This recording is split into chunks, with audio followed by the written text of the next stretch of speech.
Hey everyone, so in today's video, I'm going over the 15 biggest tax write-offs that you can deduct for your business, specifically for LLCs. Be sure to watch through the entire video because I'll be going over the most important tax write-offs you need to know about so you can save a ton of money for next year's tax returns. Overall, the IRS has a ton of rules regarding what counts as a business expense and what doesn't. And as a business owner myself, I've spent hundreds of hours learning about taxes and figuring out how I can pay less taxes legally. So with that being said, let's talk about the first tax write-off. So number one is startup expenses. So if you're a new business owner, the very first write-off you should be tracking is your startup expenses. You can deduct up to $5,000 of business startup costs and another $5,000 for organizational costs. Startup expenses include any money spent on creating your business. It also includes things like advertising costs, travel to find a location or getting supplies, employee training, and the cost of leasing a business property. Now, organizational expenses include any money spent on creating your business entity. So this includes things like incorporation fees, partnership filing fees, accounting fees, and legal fees. Definitely make sure you track these things and use it to offset your business income. Number two is your home office expenses. There are tons of people working from home nowadays, and if you use part of your home for your business, you can actually deduct a portion of your home expenses. So more specifically, you can write off a portion of your expenses related to where you live, like your mortgage payments or your rent, any insurance you're paying, utilities, Wi-Fi, repairs, as well as depreciation in some cases. So in order to qualify, you need to be using a part of your home for business purposes. You'll basically need to calculate the square foot of your home used for business and divide that by the total square foot. So for example, if you live in a 1,000 square foot apartment and your office is 250 square feet, you can write off 25% of all your home costs in your business tax return. This is a huge write-off that a lot of people don't realize, but make sure you're calculating it correctly. Next up are equipment expenses. So if you spend money on tools and technology to operate your business, you should definitely write that off. This includes things like a laptop, paper, pens, desks, notebooks, chairs, accounting software, and yeah, be sure to file all receipts for documentation in case you get audited. The Tax Cuts and Jobs Act actually allows 100% of unlimited expensing of tangible business equipment acquired after September 27th, 2017 and through 2022. Any equipment or supplies that you buy for your business, make sure you are using that to offset your business income. Next up are cell phone expenses. So if you use your phone for business purposes, you can actually write off the portion of the costs that are used for business. So this includes the cost of your phone as well as the cost of your cell phone service. If 30% of your time on the phone is spent on business, you can deduct 30% of your phone bill. If you buy a second phone for 100% of your business use, you can actually write off 100% of that expense. So yeah, overall, this is another expense that everyone has, but a lot of people don't think to actually write it off within their business. Next up is advertising and promotion costs. So advertising for your goods or services qualify as ordinary, reasonable, and necessary tax deductions and are 100%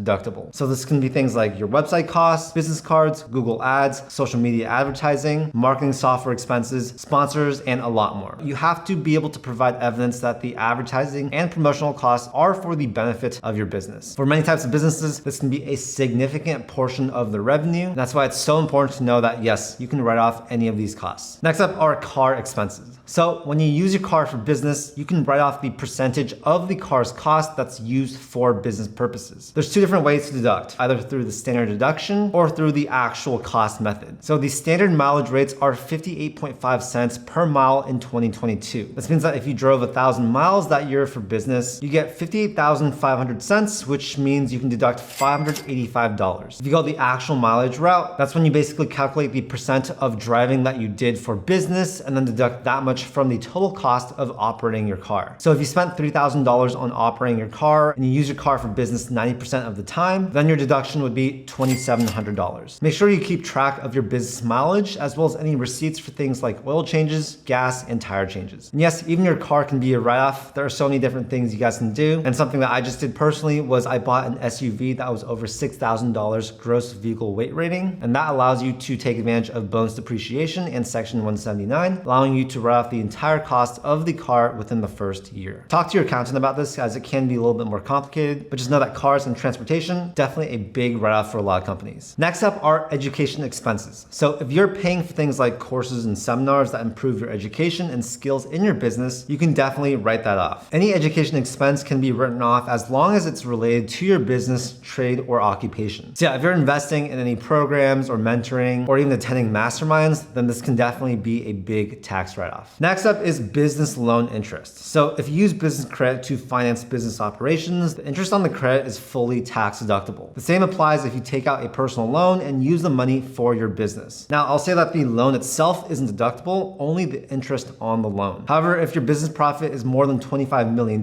you'll only be able to deduct 30% of your interest expenses. But for the majority of business owners, you'll be able to take the full deduction. You'll want to keep records and receipts of all your purchases made from the loan so that you can prove the money was used for your business. Next up are labor expenses. So this includes all employees and independent contractors that work for your business. Salaries are fully deductible, as well as the employer's share of payroll taxes. Costs associated with independent contractors, like virtual bookkeepers, are also deductible as well. Commissions for any of your salespeople is also deductible. Overtime payments are deductible. And yeah, I'll say that you'll want to have your W-9 forms for your employees, as well as any 1099 forms for your contractors. But yeah, just know that overall, anyone that you hire that helps your business is going to be tax deductible. Next up is business insurance. So if you pay for any insurance to protect your business, you can deduct that from your business income as long as it's ordinary and necessary. This means that it should be a common and accepted expense in your business or industry. This can be things like fire insurance, credit insurance, car insurance on your business vehicle, or business liability insurance. Most businesses are required to carry some type of business insurance because of their state laws, which falls under the ordinary and necessary rule by the IRS. For example, small businesses with employees in New York have to provide disability benefits and carry workers' compensation insurance. This is a required insurance policy, so the business owner can definitely write it off. Next up are business meals. So for 2021 and 2022 only, meals that are used for business purposes are 100% tax deductible. This includes food and beverages purchased from a restaurant. Meals need to be ordinary and necessary to the operations of your business, and this includes meals with your clients, your business partners, your employees, etc. You'll want to keep the receipt of all your business meals so that you can keep track of and prove to the IRS that those were actually business meals. What I'll personally do is I'll save the receipts, and on the back, I'll write who I ate with and what we discussed. I'll then take a picture of the front of the receipt so that I have a digital copy, and then I'll store that physical receipt in a drawer. Also, if you have a physical office and you're buying snacks for that office, those costs are actually 50% deductible right now. Next up are travel expenses. So any costs associated with travel for the purpose of business can be fully deducted. This includes your plane tickets, any taxis, Ubers, lodging, meals, rental car costs, baggage fees, etc. If you take family with you, you can only deduct your own expenses. If you travel to another state for a business conference, you can write off the full flight expense going to and from that state and the lodging expenses during the business conference. I'll say you can't write off any purchases made for personal use on the trip. Also, your travel needs to leave your tax home, which is the local area of where your business is based. If you're staying over the weekend, definitely make sure that you're actually working on Monday, because if you don't, then you can't write off costs on Saturday and Sunday. Next is the cost of selling goods. So if you sell products, you can write off the selling costs of your goods. And this includes things like raw materials, storage costs, labor costs, factory costs, etc. For example, if you sell, let's say, soda cans, you can deduct the cost of producing each soda can that you sell. There are two methods for deducting product costs. The cash method is when you take the deduction when you actually buy the materials to make the product. And the cost of goods sold method is deducted by estimating the value of your inventory at the beginning and end of the year. Next up is the pass-through tax deduction. So this basically means that pass-through business owners can deduct up to 20% of their net business income from their taxes. For example, if you made $100,000 in pass-through income, so this would be through an entity like an LLC or an S Corp, you can actually qualify to deduct $20,000, which would save you over $4,000 in income taxes if, let's say, you're in the 22% income tax bracket. To qualify, you must have a pass-through business entity, which, like I said, includes businesses like sole proprietorships, partnerships, S Corps, LLCs, and LLPs. A pass-through business entity means that the money passes through the business and the owners pay tax on the money on their individual tax returns. This is different than something like a C Corp, which is taxed on a business level. So yeah, just an important distinction that you guys should know. There are specific income limits for those who can take advantage of the full 20%. So you want to talk to your accountant or tax expert regarding your own business and situation. And next up is your self-employment taxes. So this isn't really a tax write-off, but it is a tax strategy. I'd say that for anyone making a decent amount of money within their business, this is probably going to be the most important thing on this list. As an LLC, you have to pay 15.3% in self-employment taxes on whatever net income you have. It's a little bit complex, but once you make at least, let's say, $40,000 to $50,000 net from your business, you'll actually want to elect as an S Corp to reduce your self-employment taxes. With an S Corp business entity, you as the owner can actually hire yourself as an employee under your business and then pay yourself a reasonable salary. This makes your salary in the business subject to the 15.3% self-employment tax, while the rest of your business income is only subject to ordinary income tax. So let's say you make $100,000 in your LLC, but you elect to be taxed as an S-Corp. In this case, let's say you pay yourself a reasonable salary of $40,000. This is something that you and your accountant are going to agree on. And yeah, that means that on that $40,000 of your W-2 income, you're gonna be paying your self-employment tax as well as your federal and state income tax. So no savings there. However, the rest of the money, that's $60,000, that's going to count as a distribution. On that $60,000, yes, you still need to pay your federal income and state taxes, but you will not be subject to that 15.3% FICA self-employment tax. So yeah, you'll see that in this case, you'll save over $9,000 just by having that S-Corp election. So yeah, those are the 15 biggest tax write-offs that you need to know about to save a ton of money on your taxes for your business. Now, this is just advice from my own experience, and these are write-offs that I wish I knew about when I started my first business. Remember to consult a tax professional if you're thinking about taking these write-offs, because every business's situation is going to be different. I'm not a tax professional, I'm not a financial advisor, I'm just a business owner and entrepreneur that loves taxes. So yeah, hopefully you guys got some value out of this video. I have tons of other videos on this channel that go over everything business related and tax related, so definitely feel free to check those out. As always, make sure to hit that like button and subscribe if you want to see more content just like this. This whole channel is dedicated at giving you guys free guides and tutorials helping you to start up your business. Thanks for watching, and I'll see you in the next video.